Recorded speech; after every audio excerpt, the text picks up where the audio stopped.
This is a summary of our recent paper with Dr. Jana Gevertz on using virtual patients to evaluate dosing strategies for bispecifics with a bell-shaped efficacy curve.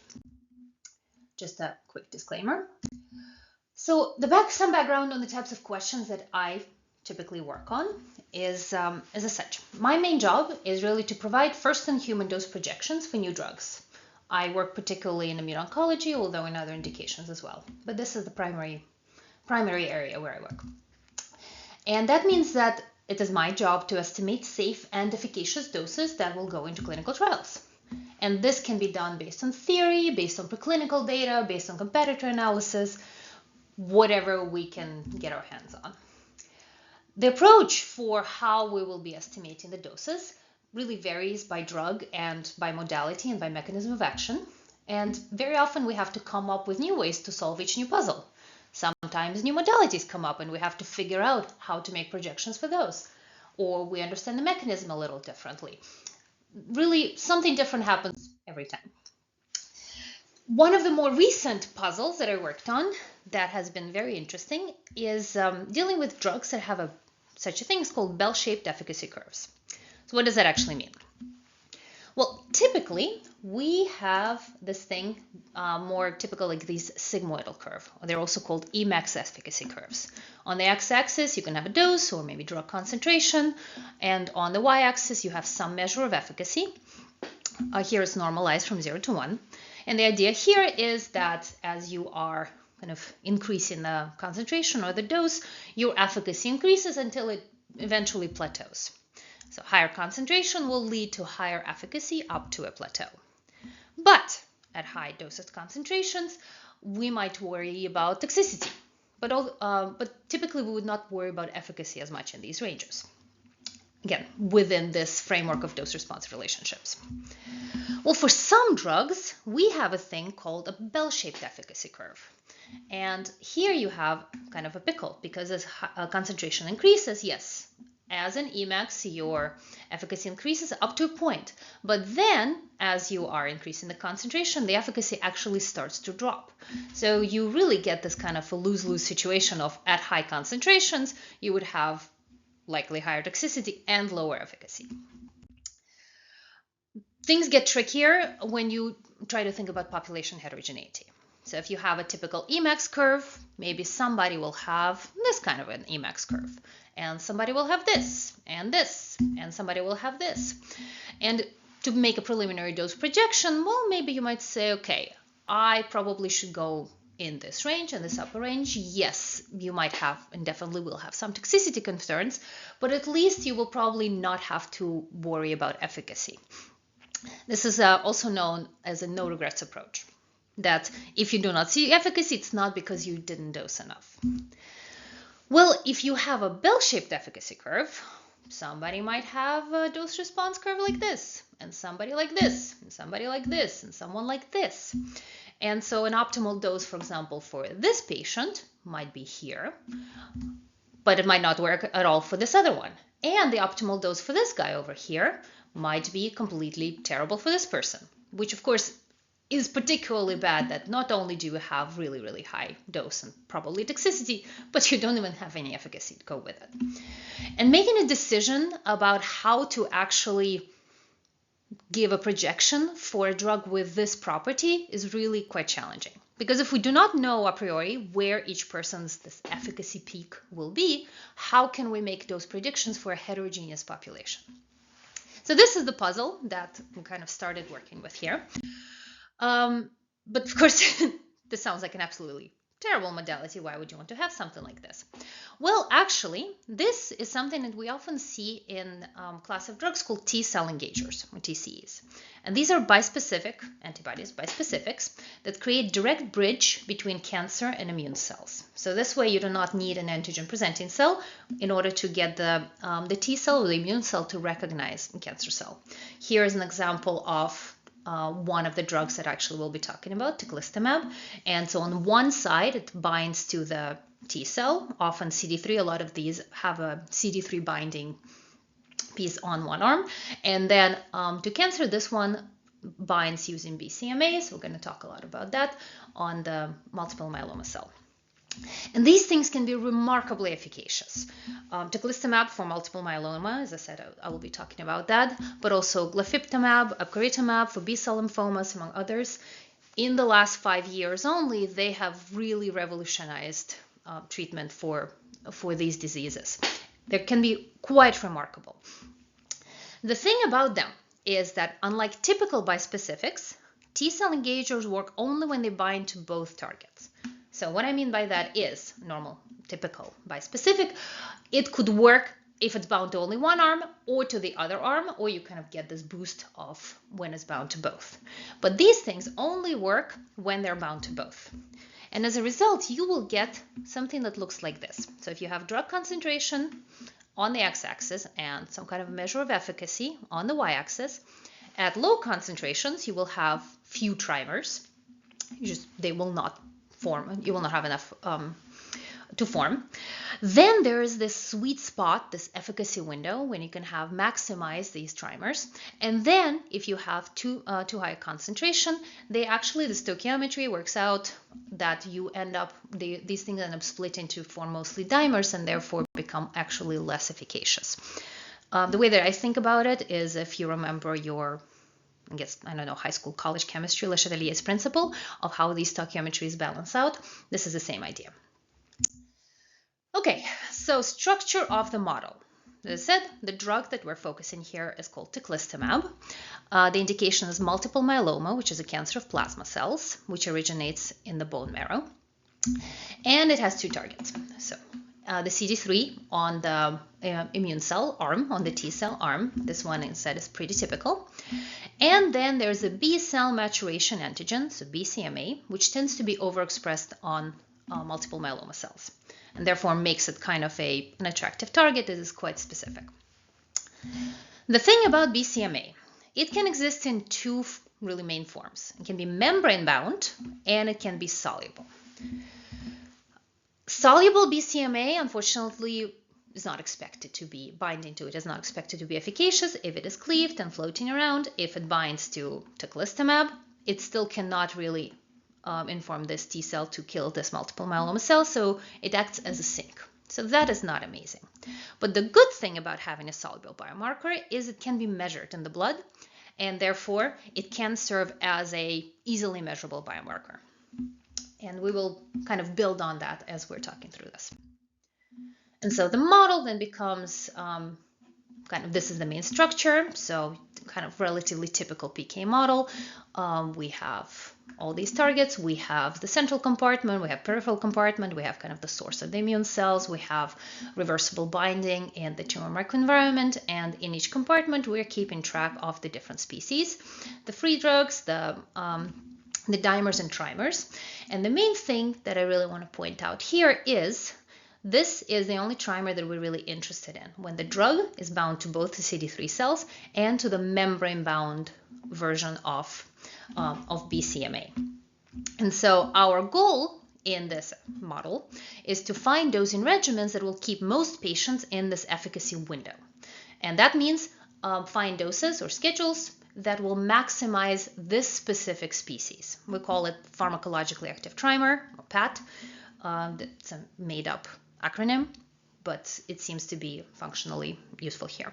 Also, just to clarify, I am not part of the company that developed teclistamab. All of this is from the literature. So just to keep this in mind, this is not my company's drug. Okay, so model parameterization. The available data that we had here, so Gevertz et al., they published some plasma PK data a few years ago, so we can digitize that and at least validate the PK piece of the model here, the plasma PK. They also reported relative concentrations of teclistamab in the blood and in the bone marrow, which is very, very helpful because at least we can assess the distribution of the drug into the tumor this way and get an estimate of what it is supposed to be like, whether we're in reasonable ranges. The human PK parameters were taken for this model from the POP-PK analysis from the Majestic-1 trial, which was published also a few years ago. If not, we would just scale, but did not need to. Okay, so the first thing we can do with the model is we know that the team there reported that these were the doses which we had here, so 0.72 mg per kg and 1.5 mg per kg. And so we have some averages that were here, and we can see, so the model, at least the PK piece, can be reproduced pretty well, pretty easily. These are so-called loading doses. They're usually given for immune agonists to mitigate CRS, so a cytokine release syndrome, or cytokine storm. Basically, gently tap the immune system initially to get it acclimated to being a little bit more activated state, and that seems to be a very good strategy to mitigate adverse immune events. The drug and target parameters, everything else, so turnovers, expression levels, things like that, were determined from the literature as much as possible. Okay, so at this point, we can reproduce average behavior. Fantastic. But I still want to know, what do I do about the impact of variability? How do I actually make predictions when I have variability, which can really, really affect my optimal dose projections? Well, to do that, we are using so-called virtual populations. Many probably have heard about that already, but just in case, how do we approach this? You identify some key characteristics that will affect the outcome of interest. In this particular case, it's the concentration of the pharmacologically active trimer. From the most sensitive parameters, because you can do that from the obvious approach, sensitivity analysis, but there can be other approaches, from logical things, from trying to think it through mechanism of action, etc.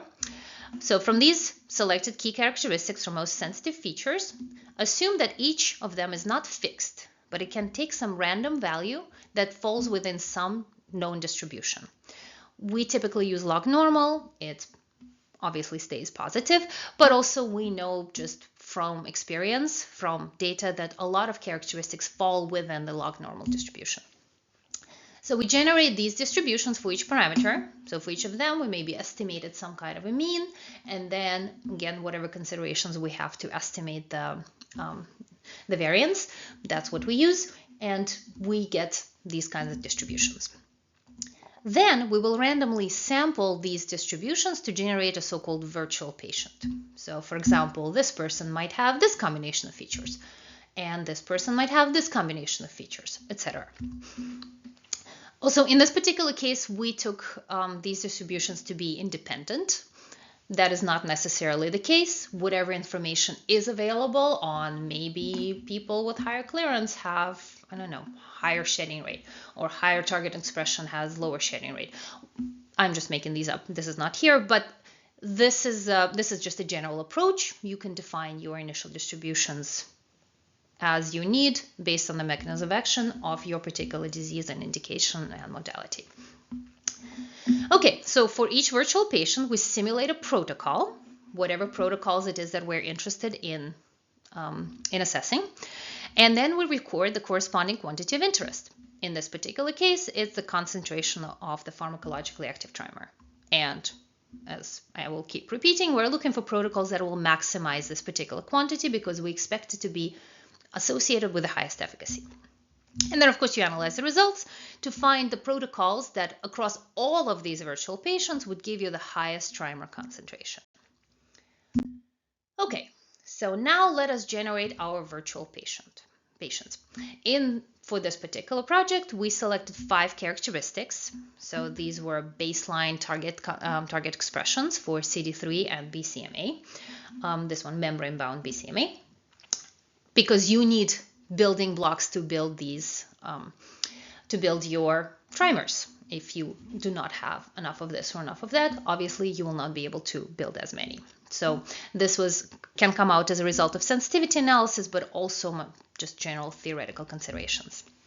Drug clearance, obviously, if you have really high clearance, then maybe you will need more drug because you will be on the left side of the peak of the efficacy. If you have really low clearance, maybe it is easy to overdose, and so you will be on the other side of the bell-shaped. So this is something that can really affect how many functional trimers you will have and how the stoichiometry will work out. The shedding rate, which essentially qualitatively acts like an extra clearance for the BCMA, and so same thinking applies here as it would to clearance. And of course, we would have drug distribution into the TME. That was one of the sensitive parameters that came out as a result of our sensitivity analysis, and intuitively it makes sense. In order for the trimers to be formed in the tumor microenvironment, you need them to get into the tumor microenvironment. But if too much is in there, then again, this can shift the stoichiometry away from the peak in one direction or another. Okay, so now that we're generating virtual patients, we want to talk about some baseline characteristics. And specifically, one of the questions is, how do we estimate parameter ranges? Because, I mean, it's a clearance, we can estimate, but we can't really easily measure, for example, the shedding rate. But what we can do is we can predict the distribution of baseline pretreatment concentrations subject to different rates, because these concentrations, they're measured. And so basically we're trying to figure out what distribution of rates must have led or could have led to this distribution of pretreatment patient characteristics. The approach that we use to do this is so-called pre-equilibration method, which is we generate a cohort of my virtual patients, and then we run the system. This is just a system of ordinary differential equations. We let the system pre-equilibrate before simulating treatment. And so this actually allows us to get projected distributions of these baseline characteristics in our virtual patient, which can then be compared against measurable data. And so we can play with the variance and with the mean values, and again, based on also literature estimates and whatever we have here, in order to see what will actually result in having a realistic pre-treatment distribution of a measurable biomarker. And as a result, so these are our pre-treatment characteristic distributions. That will be important later, but just showing this here. And also just to clarify, so the notation S, obviously soluble, BCMA in the plasma, SBP, membrane bound M, B is BCMA in the bone marrow, soluble, BCMA in the bone marrow, CD3 in the plasma, CD3 in the bone marrow. Okay, so now let us talk about PK variability in the population. Just a bit of a sanity check. We know that the doses that were reported by this team were 0.72 and 1.5 mg/kg. They were given subcutaneously weekly. And we know that we were able to reproduce average behavior, but now that we added these variability on these 5 characteristics, we can predict and we can simulate what would be a distribution of PK curves for both doses, and also this is the predicted concentration of this our active driver in the tumor microenvironment. Okay, great. So the model can generate population PK and path trajectories. One important point here is we do not know what the exact path values are. These are not measurable. So these are only calculated and assessed as relative to each other. And this is another point that I find to be quite important here. And in general, as we're doing these modeling exercises and modeling approaches, sometimes even when we cannot measure things, but we can maybe from theory and from expectations, from understanding the underlying mechanisms, nevertheless come up with useful predictions and actionable projections, even if these things are not something that we can actually measure. Oh, this is just as a side note, because this comes up frequently, Emax versus Bell-Shaped. And I just wanted to show that, so in a bispecific, if it is both dimers and trimers that drive efficacy, we would see a regular Emax curve. So we would see this one. We just plotted this here to show that if you just sum up the dimers in a world where there would be pharmacologically active and trimers, yeah, you just have your regular Emax curve. And so maybe the way that you would approach decision making might be different, because it will essentially act as a combination of 2 monospecifics plus like a little boost from a trimer. But for T-cell engagers, if it's only trimers, you can also see just for this particular model, you do get this bell-shaped curve. Okay, so that was just a little side note. Now, finally, we're ready to talk about some results. So let's first look at what we get for a full population. We ran a simulation for 1,200 virtual patients, and we did a dose range from 0.1 to 10 mg/kg.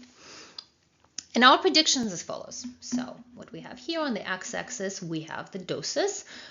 We selected 10 doses given, can be really whatever the team would select. Again, this was relatively arbitrarily chosen. And on the y-axis, we calculated the median area under the curve of the pharmacologically active trimer as a measure of predicted pharmacological activity that we can compare relative between the doses. And so for our prediction for weekly dosing, we can see that PAT is maximized between 1 and 3 mg per kg, and our peak here is predicted at 1.8 mg per kg. Okay, well, and this was very pleasant to see, that the actual selected recommended phase 2 dose for this compound was 1.5 mg per kg given every week.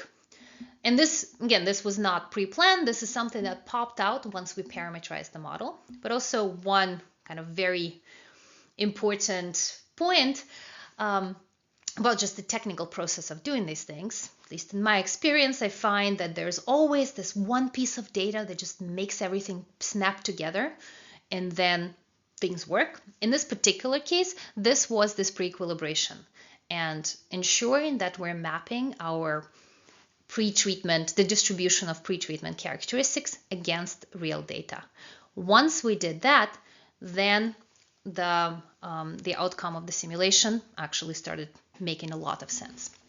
So this was just, there's always something, and unfortunately it's always something different, the piece of data that makes it work. But in this case, this was that. Okay, so we kind of came up with that, but because we're modelers and we're curious and we're thinking, I mean, yes, and it could be just that our predictions maybe are off, or our equilibration based on complete theory really is off. Or maybe there's something here. Why wouldn't one want to select a higher dose in this range? So because we're able to just pull some individual trajectories and take a little bit of a closer look at them. Okay, so we took, like, for a dose of 2 mg per kg. I wanted to take a closer look at the random sampling of 10 virtual patients. So the PK curves behave as expected. And then these are their paths, the concentrations of pharmacologically active trimers. And I found that to be quite interesting. Because, so this guy, let's look at this like this is more on average, or these guys, they're probably well dosed.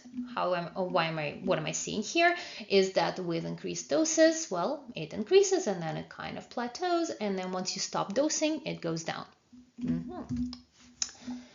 This guy, well, this one, with every dose, it keeps increasing a little bit, which to me suggests maybe you're actually maybe not here, but maybe a little bit on this side of the peak, because with each subsequent dose, you're forming a little bit more trimer. So maybe it's climbing up a little bit more here. Or these guys, they're particularly interesting to me. Maybe these are overdosed because, yes, you're adding more drug, but the actual concentration curve is going down. And as soon as you stop dosing, the trimer concentration is actually starting to go up. This is another example, which suggests to me that these guys are probably climbing back up on this kind of bell-shaped efficacy curve. Interesting. So what do we do? How do you deal with this potential overdosing and loss of efficacy? The question that we can ask again here is, maybe we can do something to stratify these patients based on something realistic, like pre-treatment patient-specific characteristics. For example, there's an obvious biomarker, soluble BCMA in plasma.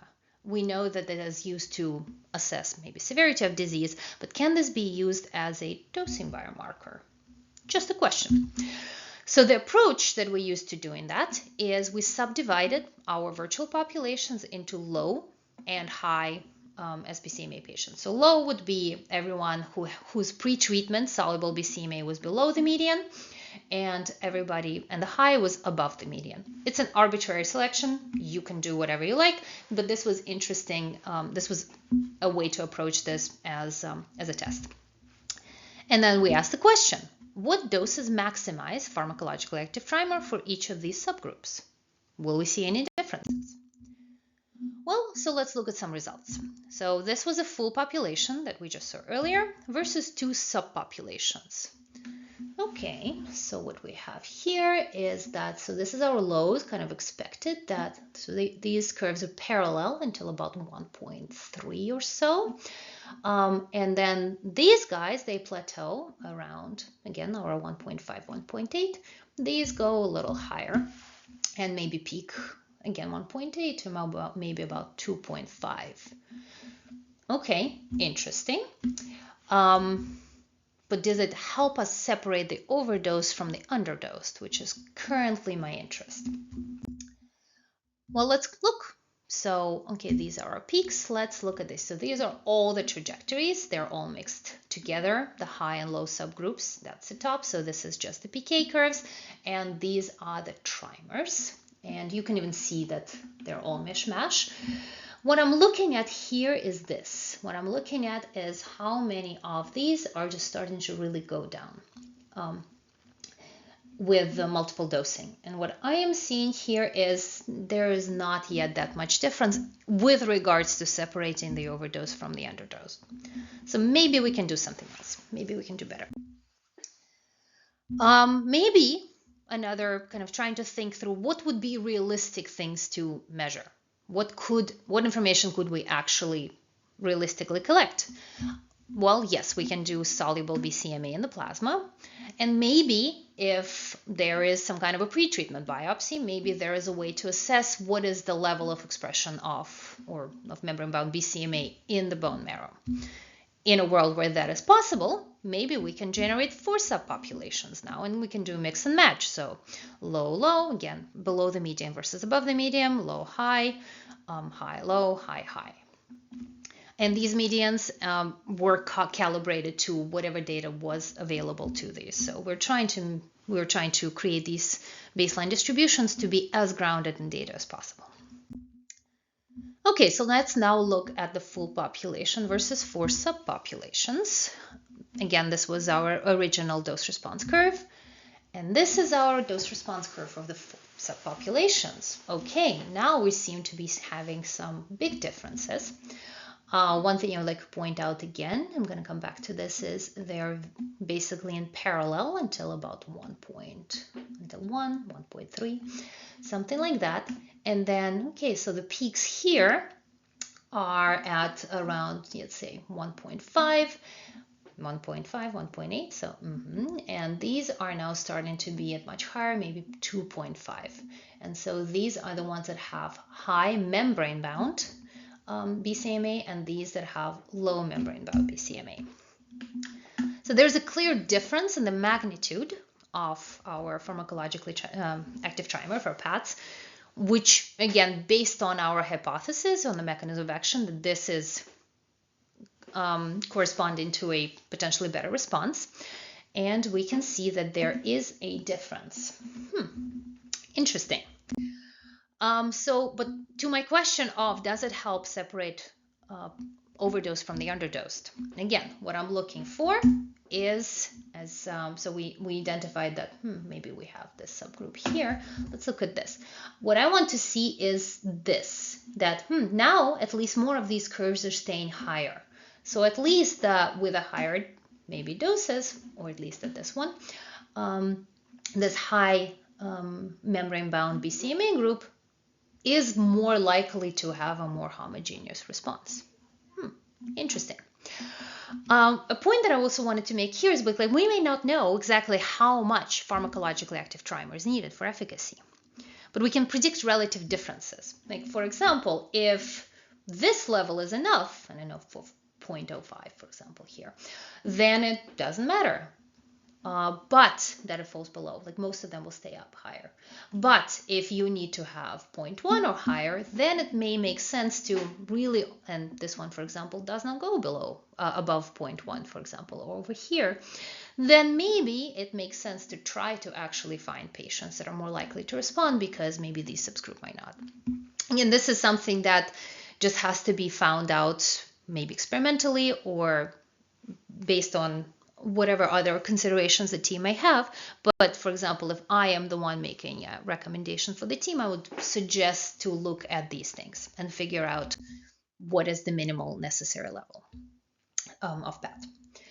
Okay, so some key results. There are subgroups, yes, that can benefit from higher doses, like our high membrane-bound BCMA expressors.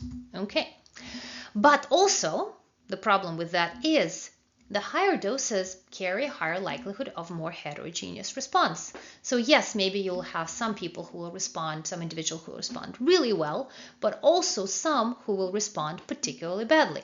As I was saying, so this is a AUC of the path. Before we were just looking at the concentrations, but maybe somebody who, if AUC of 3 is sufficient for response, then we're golden and we can make it much easier to make a decision.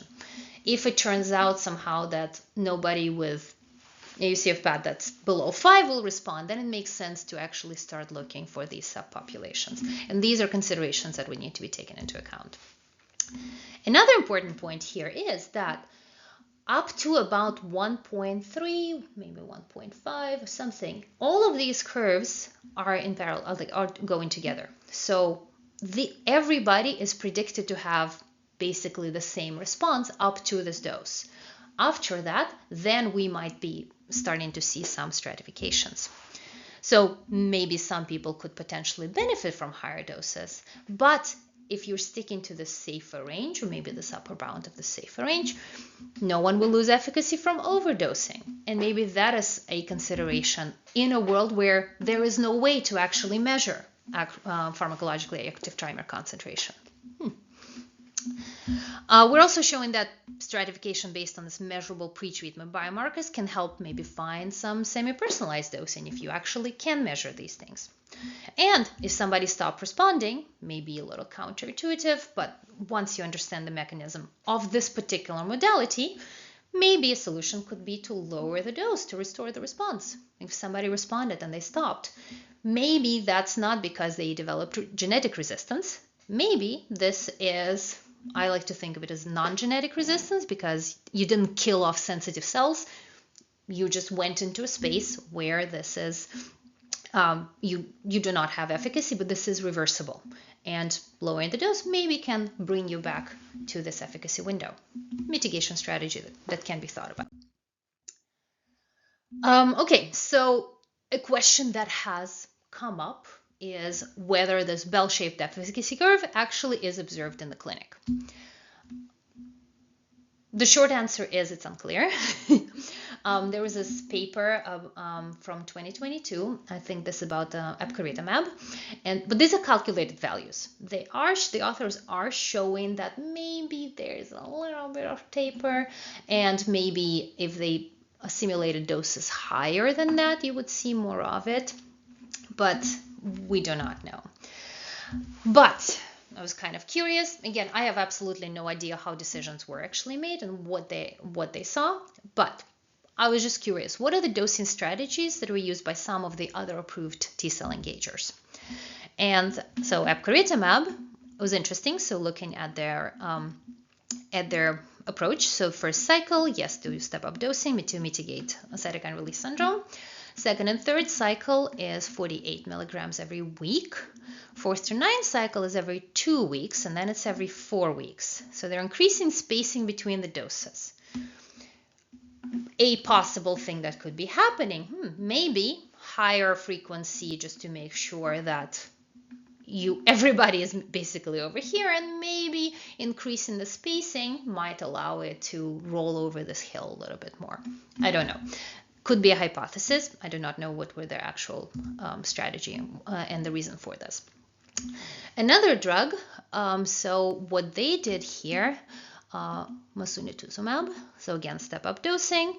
Then they were what I would call adaptive dosing. They were doing so 60 milligrams every 3 weeks for a second cycle, and then 30 milligrams, so lower the dose. Again, so this one is keeping the schedule the same, but maybe change in the dosing in case anybody got overdosed here. Maybe you're bringing this down here. Again, do not know the actual reasons. Or glofitamab, again, stop-up dosing, and then there's a fixed cycle every 4 weeks, but then they have a limitation number of cycles. And then if you lose efficacy, you stop, and then there's a possibility of restart. Again, that could be another mitigation strategy in case this is what is being seen in the clinic. Again, I do not know, thinking just from kind of puzzle and scientific point of view. If I were to come up with a strategy to mitigate this, these could be the approaches that I would take. Okay, kind of coming to the end here, a couple of points with food for thought. Like, for example, knowing that a drug has a bell-shaped efficacy curve and you need to make a dosing recommendation. Would you rather underdose everyone but have a more consistent response, or give higher doses but risk a heterogeneous response? Maybe not quite the trolley problem, but legitimately, on one hand, of course, we want to, in a perfect world, we would want to give the best possible dose, personalized dose to everyone. But if you cannot do that, what might be a better approach? For example, if you do not choose a dose correctly and maybe overdose too early, might pull a good drug too early if you make the wrong choice. So these are the things that for my academic colleagues in a pharma setting, that is something that would be going also into decision making.